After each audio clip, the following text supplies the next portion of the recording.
الحمد لله وحده والصلاة والسلام على من لا نبي بعده. أشهد أن لا إله إلا الله وحده وأشهد أن محمدا عبده ورسوله. أما بعد فيقول الله سبحانه تبارك وتعالى: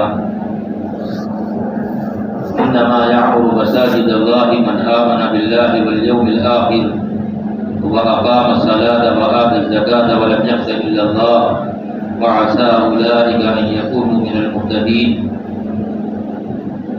ويقول صلى الله عليه وسلم: سيأتي على الناس زمان لا يبقى من الإسلام إلا اسمه ولا من القرآن إلا رسمه ومساجدهم عامرة وهي خراب من الهدى وعلماؤهم شر من تحت أديم السماء منهم تبدأ الفتنة وفيهم تقول اللهم لا تجعلنا منهم ولا معهم.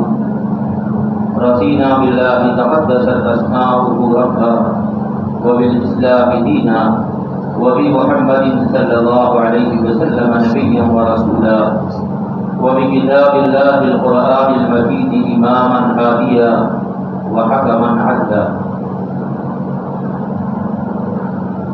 بھائیو دوستو عزیز و بزرگو،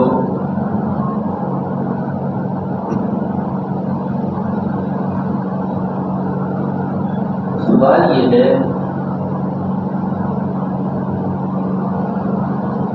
کہ اس دنیا کے حالات کا راز کیا ہے اور دنیا کے حالات کس طرح رہیں گے. آگے بڑھ رہے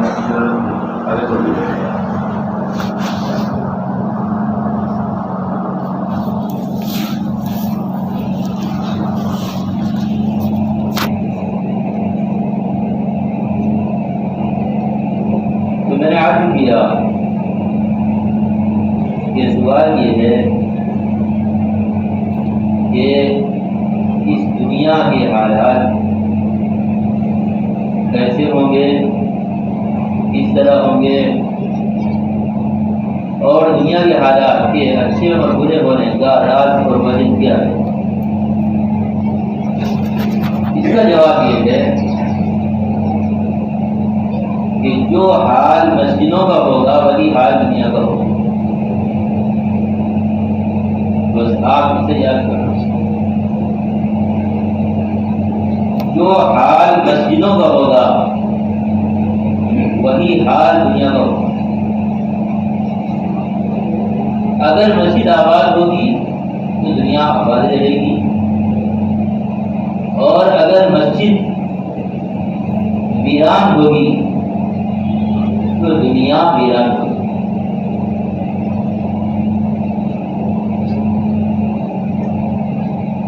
مسجد کی آبادی کیا ہے؟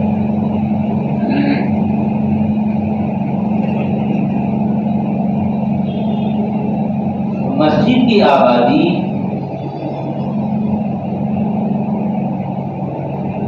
تین اعتبار سے، مسجد کی آبادی تین اعتبار سے. ایک بات تو یہ ہے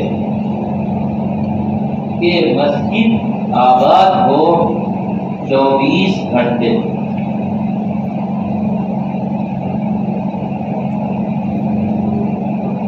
نماز ہوئی، اس کے بعد مسجد میں دارہ لگ گیا، بیان ہوا، اس کے بعد مسجد میں دارہ لگ گیا،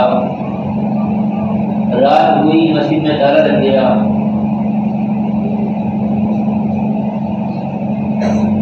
تو جب مسجد میں دارہ لگے گا تو دنیا میں بھی دارہ لگے گا.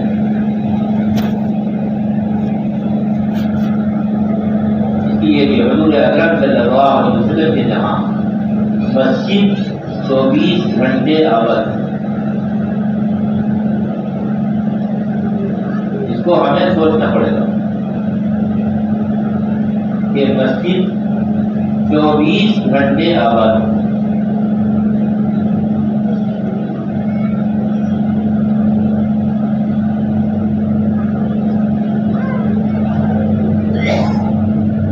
یہ مطلب نہیں ہے کہ کہ ہر آدمی 24 گھنٹے رہے، یہ مطلب نہیں ہے ہر آدمی 24 گھنٹے نہیں رہے گا،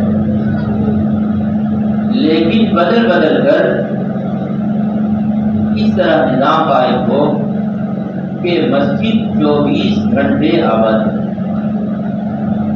کوئی 2 گھنٹہ دے، کوئی 4 گھنٹہ دے، کوئی 8 گھنٹہ دے، کوئی رات میں رہے، کوئی دن میں رہے، کوئی اتوار کو رہے، کوئی جمعے کو رہے، کوئی 3 دن کے لیے آ جائے، کوئی 4 مہینے کے لیے آ جائے،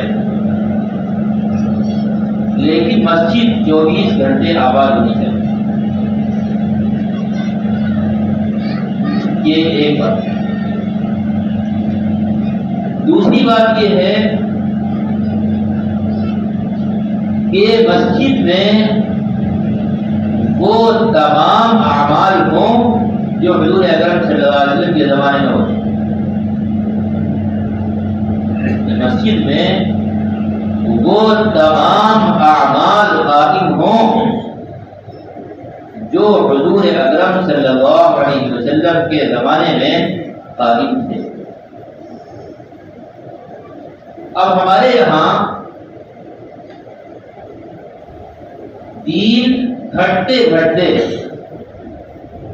اور علم گھٹتے گھٹتے یہاں تک پہنچ گیا ہے کہ مسلمان کا خیال یہ ہے کہ مسجد 5 وقت کی نماز کے لیے بنائی گئی۔ کیا مسلمان کیا علماء سب کا یہی خیال بچاؤ ہمارے یہاں۔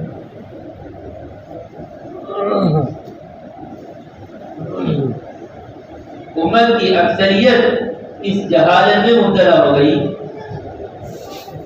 کہ مسجد میں اگر 5 وقت کی نماز ہے تو مسجد آباد ہے۔ حالانکہ ایسا نہیں ہے، بالکل ایسا نہیں۔ اگر ایک ادنا مسلمان، عالم نہیں، ایک ادنا مسلمان بھی غور کرتا کہ محمد صلی اللہ علیہ وسلم کے یہاں مسجد نبی کا کیا معمول تھا تو اسے معلوم ہو جاتا کہ مسجد میں نماز کے علاوہ بہت سے فرائض زندہ تھے۔ تو میں نے آپ کو کیا۔ دوسری بات یہ ہے کہ مسجد میں وہ سارے کام ہونے چاہیے جو مسجد نبوی میں تھے۔ علماء نے لکھا ہے کہ مسجد نبوی میں 20 سے زیادہ اعمال قائم ہوئے۔ کتنے؟ حضرت سید حسین احمد صاحب مدنی رحمۃ اللہ علیہ، شیخ العرب والعجم، حضرت مدنی نے ایک فتویٰ لکھا تھا، لمبا فتویٰ ہے، کافی لمبا ہے، چھپا ہوا ہے فتاوی شیخ الاسلام میں۔ اس میں ہم نے لکھا تھا کہ مسجد نبوی میں 20 سے زیادہ اعمال قائم تھے۔ اب میں آپ کو بتاتا ہوں،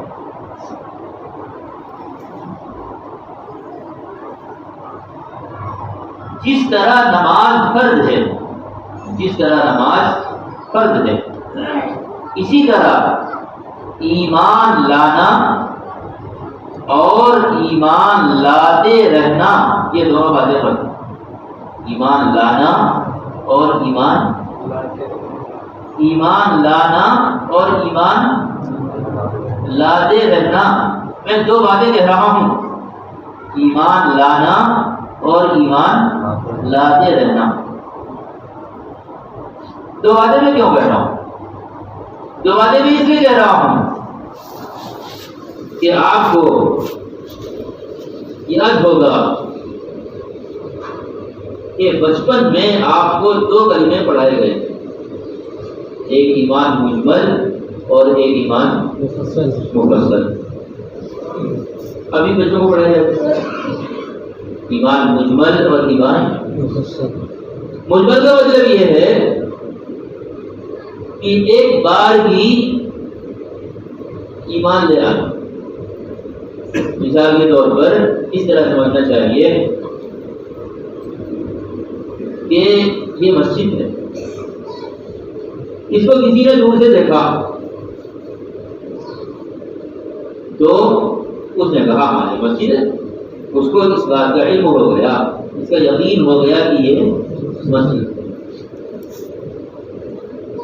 دوسرا آدمی وہ ہے جو مسجد کے پنکھے، مسجد کا مائی، مسجد کا فرش، مسجد کے کھمبے، مسجد کے لوٹے مسجد کی دری، مسجد کے مصلی سب کو الگ الگ جانتا ہے، دونوں میں کوئی فرق ہوا نہیں ہوا؟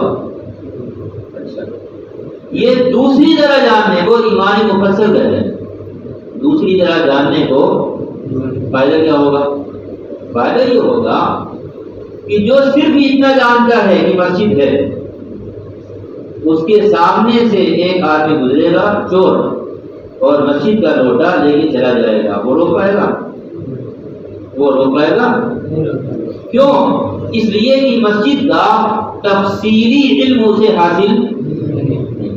لیکن جس آدمی کو تفصیلی علم حاصل ہے وہ لوٹا دیکھتے ہی اسے پکڑ لے گا، لوٹا دیکھتے ہی اسے پکڑ لے گا کہ یہ مسجد کا لوٹا ہے، تم کہاں جا رہے ہو؟ تم چور ہو، مسجد کا لوٹا چرا رہے، تمہیں چوری کرنے کے لیے اور کوئی جگہ نہیں؟ میرے گھر میں چوری کر لیتے، کسی اور گھر میں چوری کر لیتے، مسجد آزاد کا گھر تمہیں چوری کرنے کے لیے ملا ہے؟ اب میں بتاتا ہوں، اگر ایمان مفصل کی لگاتار محنت نہ کی گئی، اگر ایمان مفصل کی لگاتار محنت نہ کی گئی تو ہمارا نفس اور ہمارا شیطان اور ہمارا دشمن ہمارے سامنے سے ہمارا ایمان چرا لے جائے گا اور ہمیں پتہ نہیں چلے گا۔ سمجھ گئے بات ہماری؟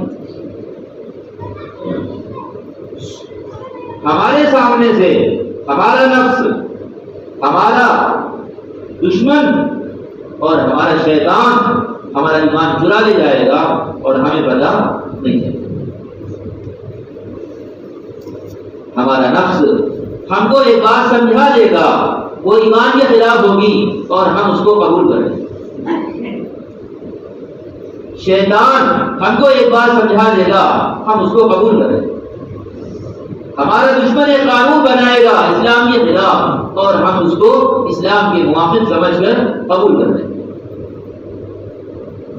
اس لیے میں نے عرض کیا ہے ایمان لانا اور ایمان لاتے رہنا ضروری ہے۔ اب میں مثال دیتا ہوں، ہمارے یہاں ایک بات مشہور ہے، کہتے ہیں اللہ کے یہاں دیر ہے اندھیر نہیں ہے، یہ کلمہ کفر ہے۔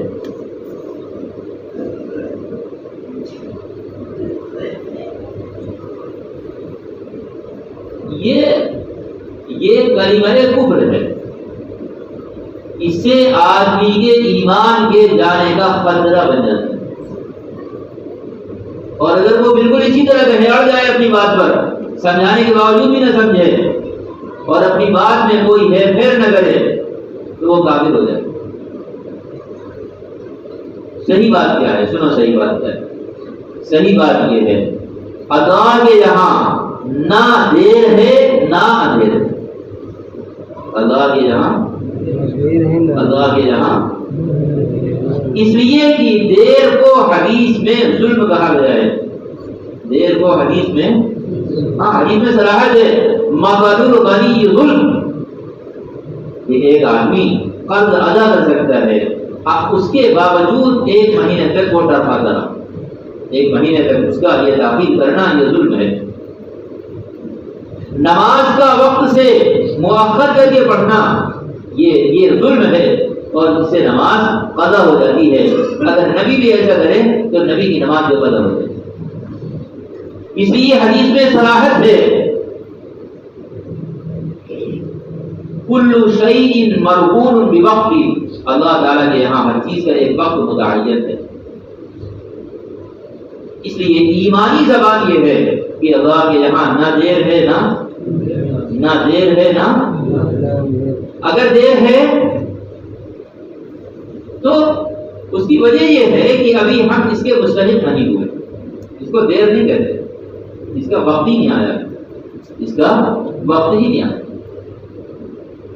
آدمی کو حافظ کب بنیں گے؟ آدمی کو حافظ کب بنیں گے؟ جب 20 بارے پورے ہو جائیں۔ آدمی کو عالم کب بنیں گے؟ جب وہ مدرسے سے فارغ ہو کر سند لے کر آ جائے۔ آدمی کو بالغ کب بنیں گے؟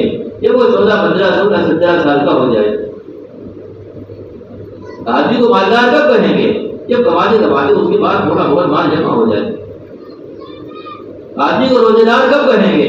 جب وہ 14 گھنٹے 12 گھنٹے طلوع فجر سے لے کر غروب آفتاب تک کا وقت شرائط کے ساتھ پورا کر دے تب اسے روزہ دار کہتے ہیں۔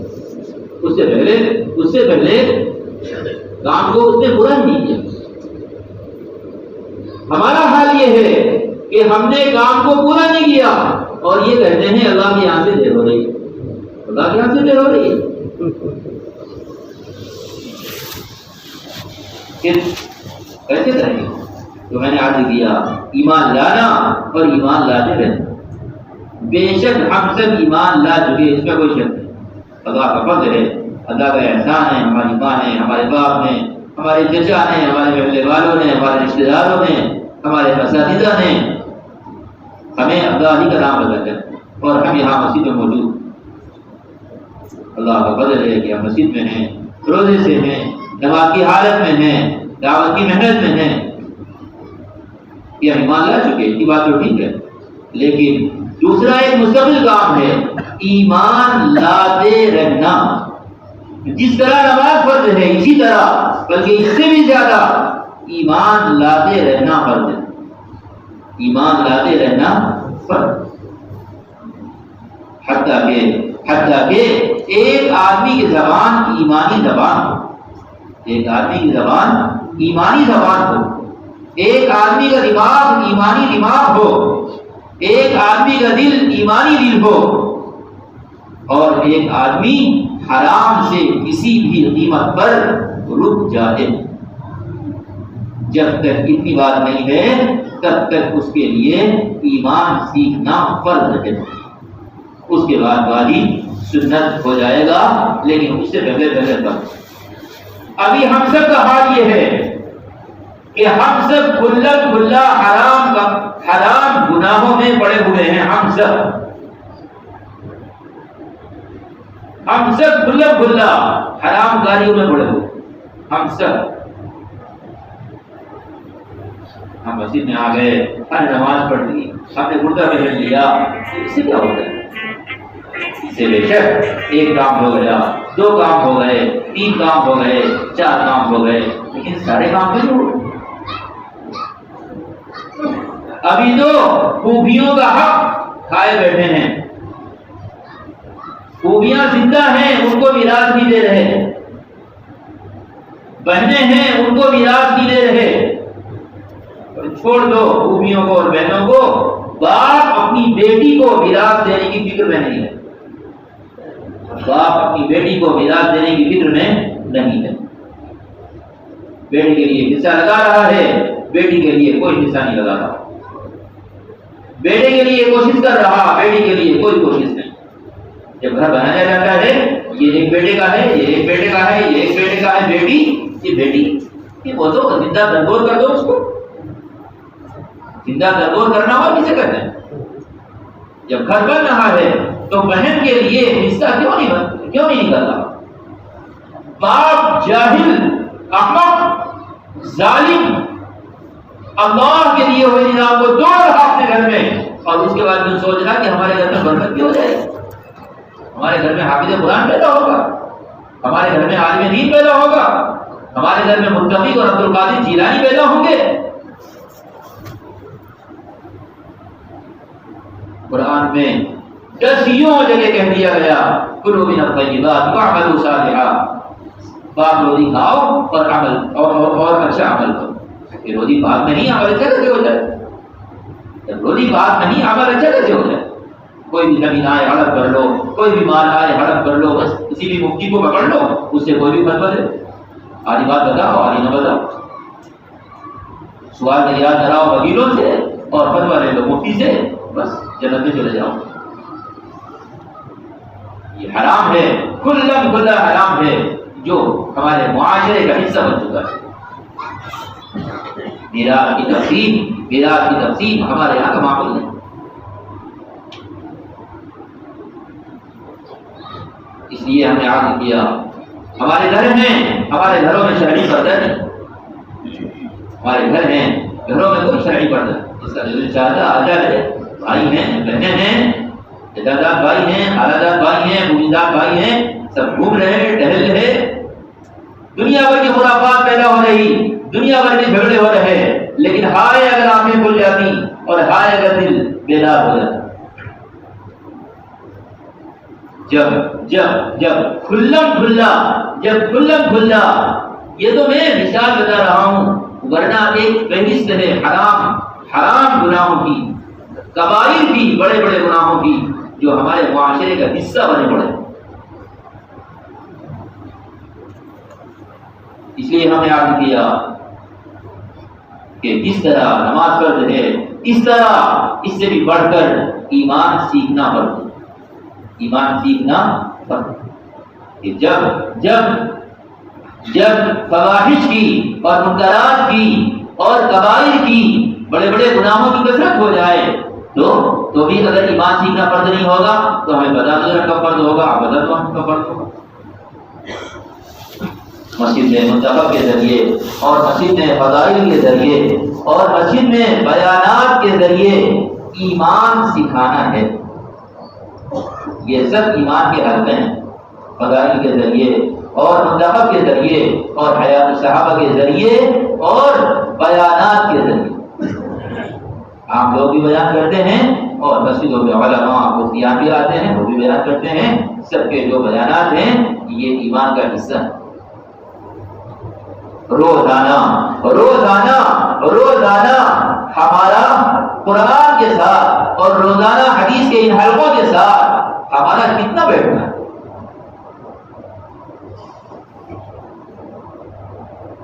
تو ہم نے عرض کیا حضور اکرم صلی اللہ علیہ وسلم کے ہاں مسجد میں اعمال ہے، جو مسجد کا عمل نماز ہے اور مسجد کا عمل ایمان سیکھنا ہے. مسجد کا عمل ایمان سیکھنا ہے. جب حدیث سنو گے بار بار سنو گے، سو کر نہیں اور صرف تبرک کے لیے نہیں اور صرف ثواب حاصل کرنے کے لیے نہیں بلکہ ایمان بنانے کے لیے حدیث سنو گے، تب ایک بات سنو گے، دوسری بات سنو گے، تیسری بات سنو گے، جنت کا ذکر آئے گا، جہنم کا ذکر آئے گا، دل بدلے گا. یہ پکی بات ہے، دل بدلے گا اور دل میں نرمی پیدا ہوگی. ہم نے کہا گزاری نہیں پتہ چلا کہ بہت سے نوجوان لڑکے 18 سال 20 سال 22 سال ہٹے کٹے صحت مند لیکن بیچارے روزہ رکھنے کی ہمت نہیں کر رہے. کہ کیوں نہیں کر رہے؟ آج تک ان سے کسی نے نہیں کہا کہ مسجد میں تمہارے لیے ایمان سیکھنے کے لیے جانا فرض ہے. کسی نے ان سے نہیں کہا. وہ نماز کے لیے نہیں لائے گئے، ایمان کے حلقے میں نہیں لائے گئے. جب نماز پر نہیں آئے، ایمان کے حلقے پر نہیں آئے تو وہ روزہ کس طاقت پر رکھیں گے؟ پیدا ہوئے بازاروں میں، پیدا ہوئے ہوٹلوں میں، پیدا ہوئے اسکولوں میں، پیدا ہوئے میلوں ٹھیلوں میں گھوم رہے تو وہ نماز کیوں پڑھیں؟ وہ روزہ کیوں رکھیں؟ اگر تعلیم ہوتی، اگر تربیت ہوتی، اگر مسجد سے ان کا تعلق ہوتا تو وہ رکھتے، روزہ رکھتے، بے شک روزہ رکھتے. آپ روزہ رکھنے کیوں رکھ رہے ہیں؟ آپ کسی نے آپ کی انگلی پکڑ کر مسجد کی طرف آپ کو چلایا ہے، کسی نے آپ کو دھکا دے کر اللہ کی طرف بڑھایا ہے، کسی نے آپ کی خوشامد کر کے ایمان کے حلقے میں آپ کو بٹھایا ہے. آپ مدرسے میں گئے، آپ مسجد میں گئے، آپ جماعتوں میں گئے، آپ کسی عالم سے ملے، آپ کو کوئی صحبت ملی، اس کے نتیجے میں آپ یہ بیچارے جو مسجدوں سے باہر ہیں، جو روزوں سے روزہ رکھنے کی ہمت نہیں کر پا رہے ہیں، ایسا نہیں ہے کہ یہ کافر ہیں، ایسا نہیں ہے کہ یہ مشرک ہیں، لیکن ان کو وہ پانی نہیں مل سکی جو آپ کو مسجد کے ماحول سے مل رہی تھی. تو ہم نے عرض کیا کہ اس بات کو سمجھنا چاہیے کہ ہر مسلمان مسجد آئے نماز کے لیے، ہر مسلمان مسجد آئے ایمان سیکھنے کے لیے. ایمان ایک عمل حضور اکرم صلی اللہ علیہ وسلم کی مسجد کا یہ علم سیکھنا ہے. علم سیکھنا ہر مسلمان پر فرض ہے. علم سیکھنا ہر مسلمان پر فرض ہے. میں یہاں دیکھتے رہتا ہوں، مسجد میں دیکھتا رہتا ہوں، رمضان چل رہا ہے، بہت سے بچارے آتے ہیں، بیٹے تلاوت کرتے رہتے ہیں، پارے 2 پارے 2.5 پارے 3 پارے پڑھ لی بیچاروں نے، پھر اس کا ثواب ملے گا اس کی کیسے؟ لیکن اگر داڑھی کٹ رہی تھی تو وہ کٹ رہی، پاجامہ لمبا تھا تو وہ لمبا، میراث نہیں دے رہے تھے تو نہیں دے رہے، جھوٹ بول رہے تھے تو بول رہے۔ اس لیے کہ مسجد میں کسی عالم کے بعد بیٹھ کر سیکھنے کا رواج ابھی تک نہیں ہے۔ صحابی مسجد میں آ کر صدا لگاتا تھا علمنی مما علمک اللہ، اے اللہ کے رسول اللہ نے آپ کو جو سکھایا ہے آپ کو بھی سکھا دیجیے۔ علم سمجھتے ہیں کہ طلبہ کا کام، اور یہ سمجھتے ہیں کہ علم کی جگہ مدرسے ہیں۔ نہیں، یہ بات نہیں ہے۔ علم کی اصل جگہ مسجد ہے، علم کی اصل جگہ مسجد ہے، اور ہر مسلمان پر علم سیکھنا فرض ہے، ہر مسلمان پر علم سیکھنا فرض ہے۔ طلب العلم فریضۃ علی کل مسلم۔ ایک کام حضور اکرم صلی اللہ علیہ وسلم کی مسجد کا دعوت کی اللہ ہے، ایک ایک انسان کے پاس جانا، اس کی خوشامد کر کے اسے مسجد لانا، ایک ایک انسان کے پاس جانا، اس کی خوشامد کر کے اسے مسجد لانا، یہ 4 فرض روزانہ کے ہیں۔ 4 فرض، یہ 4 فرض یہ تبلیغ والوں کا فارمولہ نہیں ہے، یہ اسلام ہے، یہ محمد صلی اللہ علیہ وسلم کے زمانے کا نظام ہے۔ یہ 4 روزانہ کے فرض ہیں: نماز پڑھنا، نماز سے پہلے ایمان سیکھنا، علماء کی صحبت سے علم حاصل کرنا، اور دعوت کا کام کرنا۔ یہ روزانہ کے 4 فرض ہیں، روزانہ کے 4 فرض۔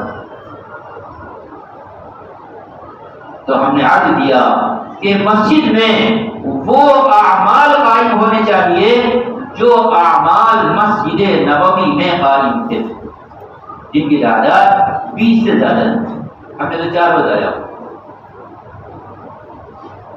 تیسری بات، ہر مسلمان مسجد کو وقت دے، ہر مسلمان مسجد کو وقت۔ تو ہم نے عرض کیا کہ مسجد 3 اعتبار سے آباد ہونی چاہیے۔ کتنے اعتبار سے؟ 3 اعتبار سے آباد ہونی چاہیے۔ نمبر 1، باعتبار اوقات کے 24 گھنٹے، باعتبار اوقات کے 24 گھنٹے، باعتبار افراد کے سارے مسلمان۔ ہر مسلمان سے بات کرو، اس کو کہو یہ بتاؤ 24 گھنٹے میں سے مسجد میں کتنی دیر رہتے ہو، اتنا بتاؤ۔ یہ روزانہ کا کام ہے، روزانہ کا کام ہے۔ 24 گھنٹے میں سے کتنی دیر مسجد میں رہتے ہو؟ مسجد میں آؤ قرآن سیکھو، مسجد میں آؤ ایمان کے حلقے میں بیٹھو، مسجد میں آؤ مشورہ کرو، مسجد میں آؤ علماء کے ساتھ رہ کر کچھ سیکھو، کچھ بھی سیکھو۔ مسجد میں داخل ہو، اگر عالم بیٹھا ہو تو تلاوت چھوڑ دو، عالم کے بعد جا کر کے بیٹھو، اس سے کہو ہمیں کچھ سکھاؤ۔ تلاوت بات بھی کر دینا، تلاوت کرنا سنت ہے، تلاوت کرنا نفل ہے، اور علم حاصل کرنا فرض ہے۔ میں دیکھتا رہتا ہوں عالم مسجد میں بیٹھا رہتا ہے، میں یہاں دیکھتا ہوں علماء مسجد میں رہتے ہیں، مقامی علماء بھی یہاں بیٹھے رہتے ہیں، اور جماعت کے علماء بھی یہاں رہتے ہیں۔ آنے والا آتا ہے سیدھے قرآن اٹھا کے بیٹھ جائے، قرآن بات میں پڑھ جانا، کیا بات ہے؟ کسی عالم کے پاس بیٹھو، اس سے کہو مجھے سکھا دو۔ یہ علم سیکھنا تو فرض ہے، تلاوت کا نفل ہے، نفل میں لگے ہوئے ہیں اور فرض کو چھوڑ رکھا۔ کیوں چھوڑ رکھا ہے؟ میں بتاؤں وجہ کیا ہے؟ وجہ اندر کا تکبر ہے کہ میں کیسے سیکھوں، میں کیسے سیکھوں۔ حیا، اس کا نام حیا رکھا ہے، یہ حیا نہیں ہے، یہ تکبر ہے۔ آپ عالم کے بعد بیٹھو اور اس سے کہو سر کے بال سے لے کر پیر کے ناخن تک آپ دیکھو، جو چیز شریعت کے خلاف ہو مجھے بتا دو، میں ٹھیک کروں گا اس کو۔ عالم سے آپ کہو کہ ہمارے کپڑے آپ دیکھ لو، شریعت کے خلاف ہو، بتا دو، میں ٹھیک کروں گا۔ آپ عالم سے کہو میری نماز سن لو، جو غلط ہوگی اس کو ٹھیک کر لوں گا۔ اٹھا بیٹھک کرنے سے بہتر، اس سے تو بہتر ہے جو نہیں کرتا، لیکن اٹھا بیٹھک کب تک کرتے رہو گے؟ یہی وجہ ہوتی ہے کہ آدمی نماز پڑھتے پڑھتے نماز چھوڑ دیتا ہے، تلاوت کرتے کرتے تلاوت چھوڑ دیتا ہے، اس لیے کہ اس کی تلاوت اللہ کے یہاں قبول نہیں ہوتی، پھر وہ چھوڑ دیتا ہے۔ اس کی نماز اللہ کے یہاں قبول نہیں ہوتی، پھر وہ چھوڑ دیتا ہے۔ جیسے ایک آدمی دکان کھولتا ہے، دکان نہیں چلتی، پھر دکان بند ہو جاتی ہے۔ اس طرح لوگ نماز پڑھتے ہیں پھر نماز چھوڑ دیتے ہیں، اس لیے کہ ان کی نماز اللہ کے یہاں قبول نہیں ہوتی، اس لیے کہ وہ نماز پڑھتے ہیں لیکن سیکھتے ہیں۔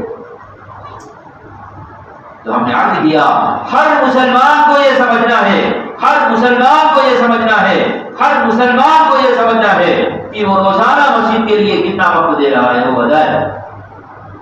اس وقت میں کوئی کام نہ کرے، کسی سے ملاقات نہ کرے، فون بند کر دے، سب کچھ ختم، اور مسجد میں آ کر کے 2 گھنٹے 4 گھنٹے مسجد میں رہے۔ یہ فرائض ہیں جن پر ایک ایک مسلمان کو آنا ہے۔ تو ہم نے عرض کیا کہ مسجدوں کو اس طرح بنانا ہے جس طرح محمد صلی اللہ علیہ وسلم کے یہاں مسجد کا حال اچھا ہوگا، دنیا کا نظام اچھا ہوتا ہے۔ کبھی کبھی ایسا ہوتا ہے گناہوں کی وجہ سے مسجدوں میں تنگی آ جاتی ہے، ایسا گناہوں کی وجہ سے ہوتا ہے، گناہوں کی وجہ سے مسجدوں میں تنگی آ جاتی ہے۔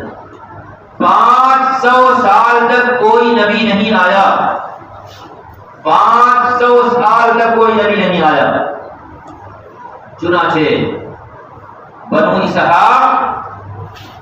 بنو اسرائیل اور بنو اسماعیل دونوں کا حال یہ ہو گیا تھا کہ ان کے یہاں کفر اور شرک غالب آ گئے۔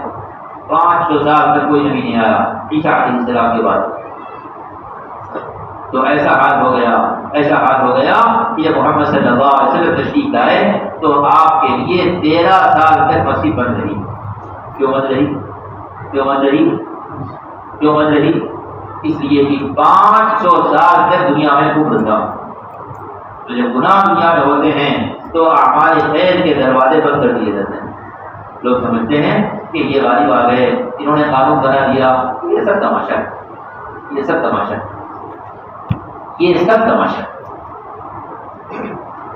قانون اللہ کا، حکم اللہ کا، نظام اللہ کا، فیصلہ اللہ کے علاوہ کسی کا کچھ، اللہ کے علاوہ کسی کا کچھ۔ اللہ کا نظام ہے کہ جب دنیا میں گناہ ہوتے ہیں تو ہمارے خیر کے دروازے بند کر دیے جاتے ہیں۔ تو جب دنیا میں ایسا ہوا تب تک انبیاء نے مسجد سے ہٹ کر محنت کی۔ خود قرآن میں ہے کہ جب بنی اسرائیل پر حالات آئے اور فرعون آ گیا تو اللہ تعالیٰ نے کہا اجعلوا بیوتکم قبلۃ واقیموا الصلاۃ، اپنے گھر کو قبلہ رخ بناؤ، اپنے گھر کو قبلہ رخ بناؤ۔ مطلب یہ تھا کہ جتنے کام تم کنیسہ میں کرتے تھے اور جتنے کام تم صوبہ میں کرتے تھے اور جتنے کام تم معبد میں کرتے تھے وہ سارے کام اپنے گھروں پر کرو۔ چنانچہ بنی اسرائیل اتنی بات مان گئے۔ جب بنی اسرائیل نے اتنی بات کو مان لیا تو اللہ نے ان کے دشمن فرعون کو ایسے ہلاک کر دیا کہ فرعون کا مال تو کیا خرچ ہوتا اور جان تو کیا خرچ ہوتی، فرعون کا دماغ بھی خرچ نہیں ہوتا۔ بنی اسرائیل کا دماغ بھی خرچ، فرعون کو مارنے میں بنی اسرائیل کے پیسے لگے، بنی اسرائیل کا مال لگا، بنی اسرائیل کا دماغ بھی نہیں لگا۔ کیوں؟ اس لیے کہ انہوں نے اپنے گھروں کو اس طرح بنا لیا تھا جس طرح کہا گیا۔ دیکھو بھائی دوستو، ہر گھر میں اچھی طرح سنو ہماری بات، اگر مسلمان ہو تو سنو، میں یہ بات اس لیے کہہ رہا ہوں کہ تم کبھی یہ سمجھو کہ یہ تبلیغ کی بات کر رہا ہوگا۔ تبلیغ کہتے ہیں اللہ کے حکم کے پہنچانے کو، تبلیغ کہتے ہیں اللہ کے حکم کے پہنچانے کو۔ نظام الدین کوئی چیز نہیں ہے، نظام الدین تو ایک جگہ کا نام ہے، نظام الدین تو ایک مرکز کا نام ہے، اور نظام الدین ان لوگوں کا نام ہے جہاں چند علماء رہتے ہیں جو امت کی رہبری کرتے ہیں۔ بات نظام الدین کی نہیں ہوتی، بات اللہ کی ہوتی ہے، بات تو اللہ کی ہوتی ہے۔ جیسے ٹنکی میں جو پانی ہے نا، پانی زمین کا ہوتا ہے، اللہ پیدا کرتا ہے پانی، اور ٹنکی کوئی چیز نہیں ہوتی۔ تو اس طرح کوئی مرکز، کوئی مدرسہ، یہ کچھ نہیں ہوتا،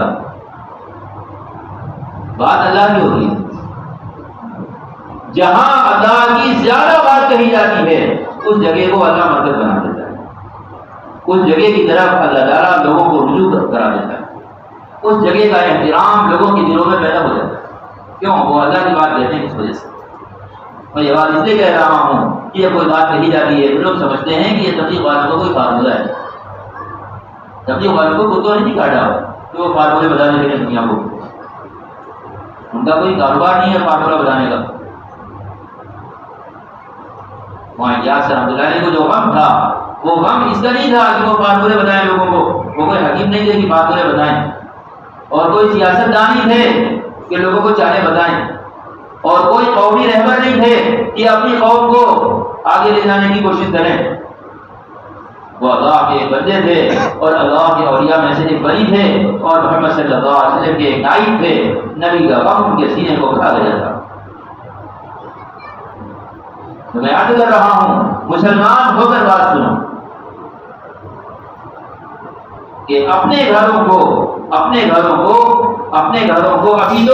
ابھی تو ہمارے گھر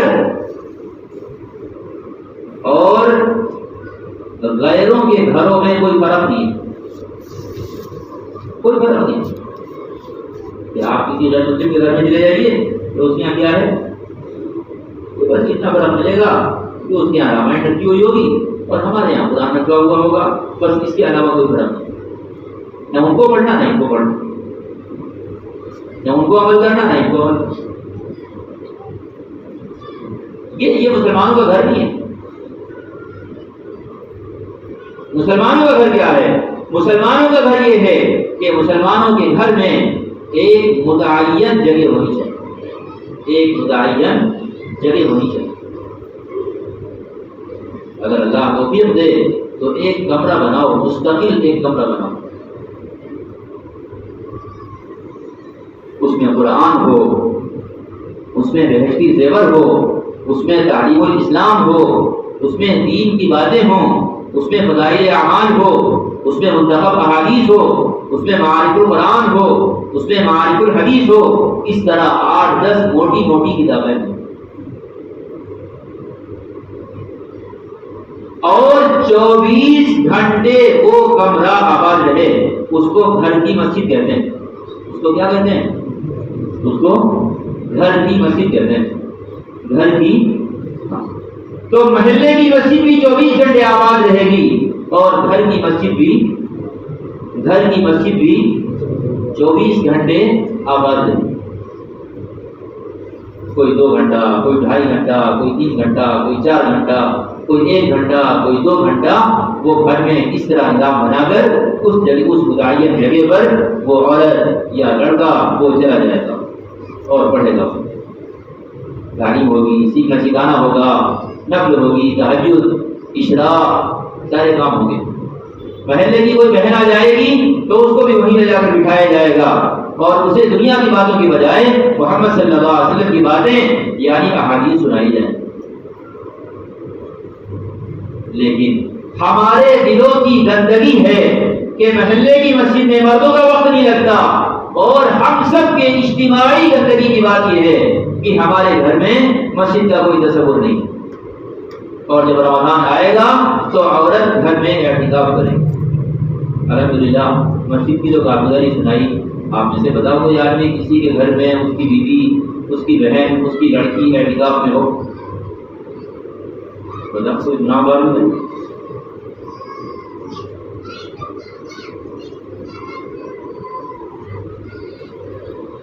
الیکشن لڑ کر دنیا کو ہرانا چاہتے ہیں، اور مال کما کر عزت دار بننا چاہتے ہیں۔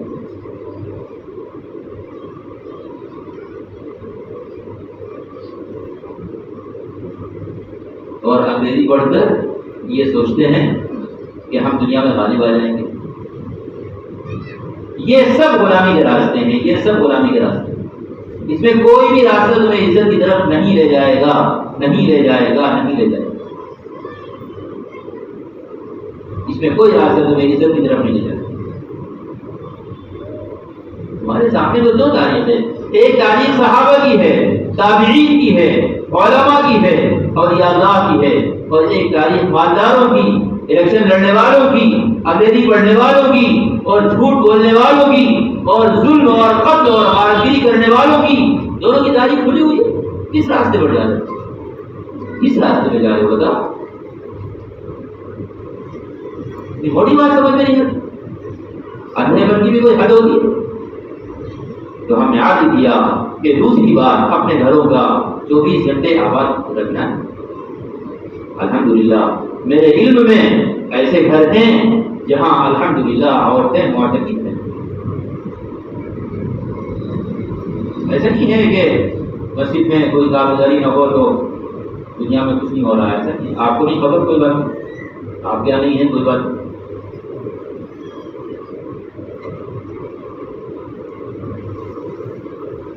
بھائی دوستو عزیزو کو پلٹو اسلامی نظام کی طرف، پلٹو اسلامی نظام کی طرف. ایک مسلمان کی مسلمان ہونے کی حیثیت سے یہ دو مشغولیاں ہیں. مسجد کو آباد کرے 24 گھنٹے اور گھر کو آباد کرے. آپ میں سے کوئی یہ نہیں کہتا ہمارے پاس وقت نہیں ہے. یہ جھوٹ ہے، فراڈ ہے، مکاری ہے، عیاری ہے، دھوکہ دینا ہے، دھوکہ کھانا ہے. کوئی نہیں کہہ سکتا ہمارے پاس وقت نہیں ہے. ہم یہ نہیں کہہ رہے ہیں کہ دکان میں آگ لگا کر مسجد میں آ جاؤ، لیکن کیا 24 گھنٹے میں سے آپ 4 گھنٹے مسجد میں نہیں رہ سکتے ہیں؟ آپ بتائیے 24 گھنٹے میں سے 4 گھنٹے مسجد میں نہیں رہ سکتے. ابھی ہم تشکیل کریں گے، آپ کھڑے ہو کر نام لکھا دیں گے، ایک مرتبہ آئیں گے پھر بھول جائیں گے. کیوں؟ یہ دل کی بیماری ہے کہ مسجد میں بھی نہیں لگتا. دسیوں لوگ ہیں جو رمضان میں اعتکاف کر سکتے تھے لیکن انہوں نے اعتکاف نہیں کیا. کیوں؟ ان کے دل بیمار ہیں. ان کا دل بازار، انہیں 24 گھنٹے میں اگر بازار نہ جائے نا تو جس طرح شرابی آدمی اگر دن میں شراب نہ پیے نا تو وہ پاگل ہو جاتا ہے، اس طرح مسلمانوں کا حال ہے. اگر یہ بازار میں نہ جائیں تو یہ پاگل ہو جائیں. یہ پاگل پن ہے جو ان کو مسجد میں اعتکاف نہیں کرنے دیتا. اخبار پڑھنے میں ان کا دل لگتا ہے لیکن قرآن پڑھنے میں ان کا دل نہیں لگتا. کیوں دل لگتا ہے؟ قرآن پاک ہے، پاک دل چاہیے اس کے. قرآن پاک ہے، پاک دل چاہیے اس کو. اس لیے بھائی دوستو عزیز بزرگوں، جو میں اسلامی نظام بتا رہا ہوں کہ محمد صلی اللہ علیہ وسلم کے زمانے میں ایک مسلمان کا طریقہ کیا تھا اپنی مسجد میں اور ایک مسلمان کا طریقہ کیا تھا اپنے گھر. ہم نہ مسجد کے دین پر ہیں نہ گھر کے دین پر ہیں. نہ مسجد کے دین پر ہیں نہ گھر کے دین پر. اعمال ہیں، چند اعمال ہیں، اس میں کوئی شک نہیں. نماز ہے، روزہ ہے، کسی نے حج کر دیا، کسی نے زکات دے دیا، کسی نے کوئی اور نیک کام کر لیا، کسی نے اور کوئی نیک کام کر لیا. لیکن جس کو دین کہتے ہیں، جس کو طریقہ کہتے ہیں، جس کو زندگی کا جز کہتے ہیں، وہ بات نہیں. اس لیے بھائی دوستو عزیز بزرگوں طے کرو کہ ان 4 فرائض کو ادا کرنے کے لیے ہر مسلمان کو مجبور کریں گے اور 24 گھنٹے مسجد کو آباد کریں. نماز پڑھنا اور نماز سے پہلے ایمان سیکھنا اور سیکھتے رہنا، اور علماء کے ذریعے مسجد میں حلال حرام سیکھنا، اردو سیکھنا، نماز سیکھنا، اور دعوت نظام کا کوئی تقاضا نہیں. ایک ملاقات لے لو، ایک آدمی کے پاس چلے جاؤ، 3 دن میں چلے جاؤ، چلے میں چلے جاؤ، 4 مہینے میں چلے جاؤ، ہندوستان سے باہر چلے جاؤ. اللہ تمہیں تو بھی پتا فرمائے. اپنے گھروں کو اس طرح بناؤ جس طرح محمد صلی اللہ علیہ وسلم نے مدینے کے گھر بنائے. جن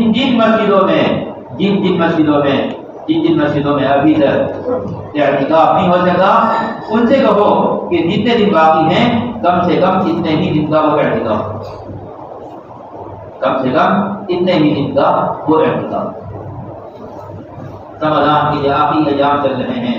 آخری کوشش کرو کہ زندگی کا نظام صحیح ہو اور اس رخ پر آ جاؤ جس رخ کو میں نے سیرت سے بتایا. نماز پڑھ کر چھوڑ دینا، تلاوت کر کے چھوڑ دینا اور روزہ رکھ کر فارغ ہو جانا، یہ کوئی طریقہ نہیں. طریقہ اختیار کرو، اللہ سے مانگو کہ ہمیں مسجد سے جوڑ دے. اللہ سے مانگو ہمارے گھر کو ایک مسلمان کا گھر بنا دے. یہ دعائیں اللہ تعالیٰ سے مانگو اور زیادہ سے زیادہ وقت نکال کر اللہ کے راستے میں نکلو. اپنے اوپر رحم کھاؤ، قوم پر رحم کھاؤ، اپنی نسلوں پر رحم کھاؤ. جب تک مسجد کے ماحول میں نہیں آؤ گے، جب تک کوئی تبدیلی واقع ہونے والی نہیں. لوگ باتیں کرتے رہیں، تبصرے کرتے رہیں اور یوں کہتے رہیں یہ ہو رہا ہے وہ ہو رہا ہے. ان باتوں سے کچھ بھی ہونے والا نہیں ہے جب تک کہ کسی کو پکڑ کر مسجد میں نہ لایا جائے اور مسجد کے ماحول میں نہ رکھا جائے. اس لیے خود بھی نکلو اور لوگوں کو بھی نکالو. اب ہمت ارادے کر کے فرماؤ 4 ماہ کے لیے اور چلے کے لیے کون کون دے. مسجدوں میں گنجائش ہو مسجدوں میں رہو، مسجدوں میں گنجائش نہ ہو کسی مدرسے میں قیام کر کے کام کرو، کسی مکتب میں قیام کر کے کام کرو، کسی کے گھر پر قیام کر کے کام کرو، لیکن کام کسی بھی حال میں رکنے والا نہیں. الحمدللہ ابھی لاک ڈاؤن کے حالات بنے تو دہلی کے ساتھیوں نے مشورہ کیا. دہلی کے 18 حلقے ہیں. ابھی ہم کو 4-5 دن پہلے دہلی والوں نے فون کر کے بتایا کہ ایک حلقے نے 150 گھر باقاعدہ لکھ کر دے دیے ہیں کہ اگر مسجد میں قیام نہیں ہوگا تو ہمارے گھر پر جماعت آئے گی، ہمارے مہمان بنیں گے، ہم ان کو اپنا مہمان بنائیں گے اور یہاں تعلیم کریں گے، گشت کریں گے، ملاقات کریں گے، ایک مسلمان کو مسلمان بنانے کی کوشش کریں گے. تو مسجدیں کھلی ہوئی ہیں، مسجدوں میں کام کرو. مسجد میں کوئی دقت ہے بلا وجہ قانون سے نہ ٹکراؤ. مکتب تلاش کر لو، مدرسہ تلاش کر لو، کوئی اسکول تلاش کر لو، کوئی حال تلاش کر لو. اپنے گھروں کو فارغ کرو اور چھوٹی چھوٹی جماعتیں بناؤ 5-5 آدمیوں کی اور گھروں پر قیام کرو اور دور سے دور جا کر اللہ تعالیٰ کی مدد سے کام کرو. یہ اللہ تعالیٰ کے غصے کا وقت ہے. وبائیں اور امراض اور موسم کا سخت ہو جانا اور حالات یہ اللہ تعالیٰ کے غصے کا وقت ہوتا ہے. اگر ان اوقات میں اللہ تعالیٰ کی طرف رجوع کیا گیا تو اللہ تعالیٰ حالات کو سنوار دے گا. اور اگر اور ہٹ درمی کی گئی، اعمال میں اور کمی ہو گئی، اعمال میں اور کوتاہی ہو گئی تو پھر اللہ کا عذاب بڑھ جائے. ایک طالب علم کو علاقوں میں تلاش کرو، ایک طالب علم کو تلاش کرو. مدرسے کے کھلنے کا، مکتب کے کھلنے کا کوئی انتظار نہ کرو. اگر حافظ تھا، اگر حفظ کر رہا ہے، کسی حافظ کے ساتھ اس کی جوڑی بنا دو، ٹیوشن کی شکل بنا دو. اگر عربی پڑھ رہا تھا، کسی عالم کے ساتھ عربی کتابوں کے پڑھانے کی ترتیب بنا دو. مدرسے کا بند ہو جانا اور مسجدوں کا بند ہو جانا یہ اللہ کے یہاں عذر نہیں ہے، یہ عذر نہیں سنا جائے گا. اس لیے جماعتوں میں نکلو اور ایک مسلمان کو سمجھاؤ، ایک طالب علم کو سمجھاؤ، ایک عالم اور ایک طالب علم کا، ایک حافظ اور ایک طالب علم کا. اور جو نسلیں ہماری تیار ہو رہی ہیں ہمارے بچے، ان کے لیے حفظ کا، عربی پڑھنے کا انتظام مسجدوں کی سطح پر اور چھوٹی چھوٹی سطح پر کرنے کے لیے ہمتیں کرو. اب بتاؤ 4 ماہ کے لیے اور ضلع کے لیے کون کون جاتے ہیں؟ اپنا نام بتاؤ، اپنی تعریف فرمائیں. اپنا نام بتاؤ، اپنی تعریف بتاؤ، فرماؤ. ماشاء اللہ.